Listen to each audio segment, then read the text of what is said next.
दोस्तों, अगर मैं आपसे पूछूं कि हमारे सोलर सिस्टम का सबसे प्यारा प्लेनेट कौन सा है, तो आप में से ज्यादातर लोग बोलेंगे सैटर्न। लेकिन आखिर सैटर्न ही क्यों? तो यार, इसकी एक खास वजह है, और वो खास वजह है प्लेनेट सैटर्न के इर्द गिर्द मौजूद उसके रिंग्स। अब मानो या ना मानो, लेकिन सैटर्न के रिंग्स ही हैं जो कि इसको खूबसूरत बनाते हैं। क्योंकि अगर उनको हटा दिया जाए तो सैटर्न कुछ ऐसा दिखेगा जो कि शायद बिल्कुल भी प्यारा नहीं होगा।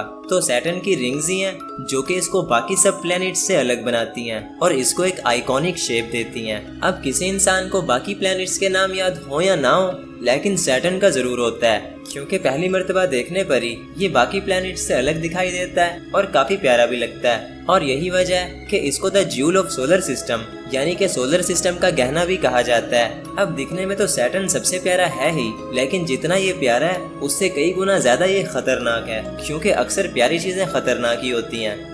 वैसे भी काफी टाइम से लोग मुझे सैटर्न पर वीडियो बनाने का बोल ही रहे थे, तो मैंने सोचा क्यों ना ये वीडियो सैटर्न पर ही बनाया जाए। तो बस दोस्तों, आज के इस वीडियो में हम सैटर्न के कुछ भयानक राजों से पर्दा उठाएंगे और सैटर्न के बारे में ज्यादा से ज्यादा जानने की कोशिश करेंगे। और हमेशा की तरह ये वीडियो भी काफी ज्यादा इंटरेस्टिंग होने वाला है, इसीलिए इसको एंड तक देखते रहना। मैं हूँ अब्दुल हन्नान और आप देख रहे हैं आपका अपना चैनल इन्फो फैमिली। तो दोस्तों, अगर बात की जाए सैटर्न की, तो सैटर्न को एंशिएंट टाइम से ही डिस्कवर किया जा चुका था, क्योंकि सैटर्न उन 5 प्लैनेट्स में से है जो कि बिना किसी टेलीस्कोप के दिखाई देते हैं। जी हाँ दोस्तों, आपने बिल्कुल सही सुना, क्योंकि मरकरी, वेनस, मार्स, जुपिटर और सैटर्न ये 5 ऐसे प्लैनेट्स हैं जिनको हम अपनी आम आंख से बगैर किसी टेलीस्कोप के आसमान में देख सकते हैं। ये प्लैनेट्स हमें एक बड़े से स्टार की तरह नजर आते हैं, और यही वजह थी कि एंशिएंट टाइम के लोगों को लगता था कि हमारे सोलर सिस्टम में सिर्फ 5 प्लैनेट्स हैं, क्योंकि उस टाइम पर ना तो कोई टेलीस्कोप थी और ना ही कोई दूरबीन थी जिससे वो बाकी के प्लैनेट्स को देख पाते।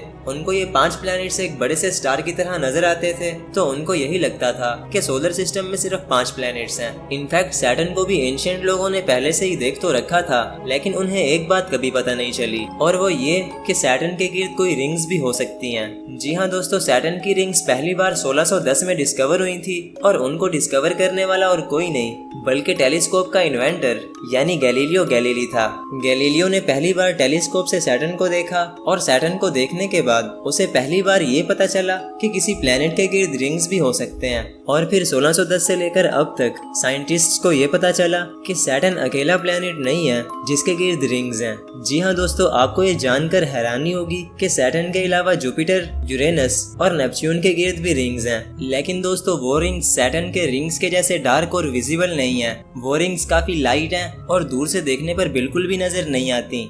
यानी सैटर्न ही एक ऐसा प्लेनेट है जिसका रिंग सिस्टम सबसे बड़ा और हाईली विजिबल है।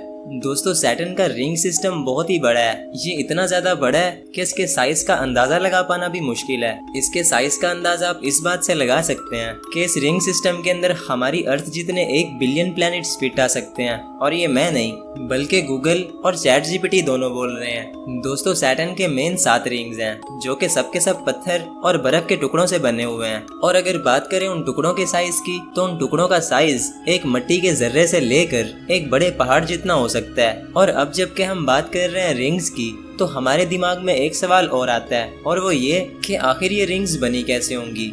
अगर इस सवाल का जवाब ढूंढना है तो उसके लिए हमें वक्त में पीछे जाना पड़ेगा, यानी उस वक्त जब सैटर्न नया नया बना था। दोस्तों, साइंटिस्ट का ये मानना है कि आज से 4.5 बिलियन साल पहले, यानी जब सैटर्न नया नया बना था, तो उसके पास कोई भी रिंग्स नहीं थी। हाँ, लेकिन बहुत सारे चांद जरूर थे जो कि सैटर्न के गिर्द घूम रहे थे। लेकिन फिर एक दिन कुछ अजीब हुआ होगा।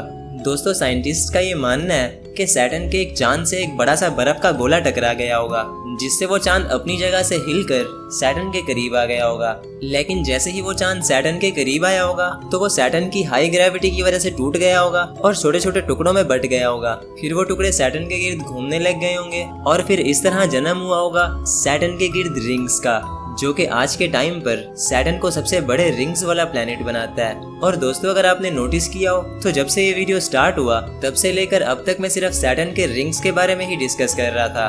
तो चलो अब रिंग्स को रखते हैं साइड पर और बात करते हैं सैटर्न की। दोस्तों सैटर्न हमारे सोलर सिस्टम का दूसरा सबसे बड़ा प्लेनेट है, जो कि सूरज से 1.4 बिलियन और अर्थ से 1.3 बिलियन किलोमीटर की दूरी पर है। ये इतना ज्यादा दूर है कि अगर हम किसी तेज से स्पेसक्राफ्ट में बैठकर अर्थ से सैटर्न पर जाएं, तो हमें वहां पहुंचने में पूरे 3 साल और 2 महीने लग जाएंगे। और अब अगर देखा जाए तो इंसान अब तक सिर्फ चांद पर ही लैंड हुए हैं। इसके अलावा ना तो अब तक इंसान मार्स पर लैंड हुए हैं और ना ही वो वीनस पर लैंड हो सके हैं, जो कि हमारी अर्थ के सबसे करीब वाले प्लैनेट्स हैं। और रही बात सैटर्न पर लैंड होने की, तो मैं आपको बता दूं कि सैटर्न एक गैस प्लैनेट है, जिसकी वजह से वहां लैंड होने के लिए कोई जगह नहीं है। सैटर्न एक बहुत ही बड़ा गैस जायंट है, जो कि बहुत ही खतरनाक गैसेस से बना हुआ है। और अब आप जरूर ये सोच रहे होंगे कि अगर कोई सैटर्न पर लैंड हुआ तो उसका क्या होगा।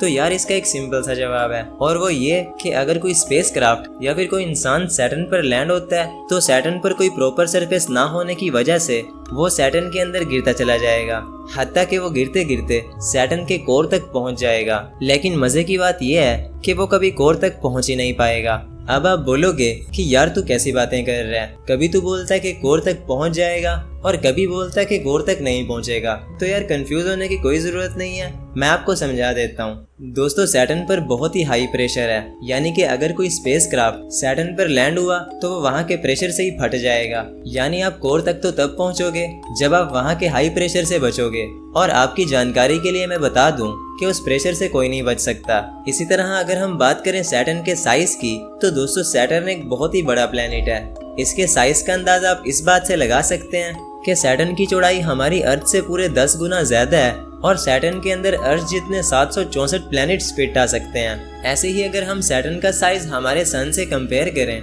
तो हमारे सन के अंदर 1700 सैटर्न फिट आ जाएंगे। दोस्तों सैटर्न की रोटेशन अर्थ से काफी ज्यादा फास्ट है। जहां अर्थ पर एक दिन 24 घंटे का होता है, वहीं सैटर्न पर एक दिन सिर्फ 10 घंटे 42 मिनट का होता है। यानी जैसे अर्थ पर एक साल 365 दिन का होता है, तो इस हिसाब से सैटर्न की फास्ट रोटेशन की वजह से वहां पर एक साल 10,769 दिन का होगा। और दोस्तों सैटर्न सूरज से काफी दूर है। जहां हमारी अर्थ एक साल में सूरज के गिर्द एक कंप्लीट चक्कर लगाती है, वहीं सैटर्न को सूरज के गिर्द एक चक्कर लगाने में पूरे 29 साल 4 महीने लग जाते हैं। और इसी तरह अगर देखा जाए तो सैटर्न का कलर गोल्डन येलो है। अब ये येलो क्यों है?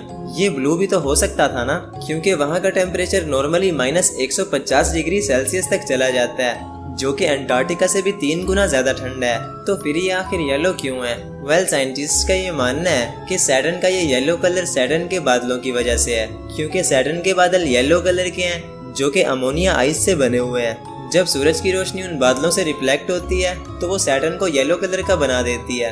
अब सैटर्न के बारे में सब कुछ जानने के बाद हमें ये पता चलता है कि सैटर्न पर कभी लाइफ पॉसिबल हो ही नहीं सकती।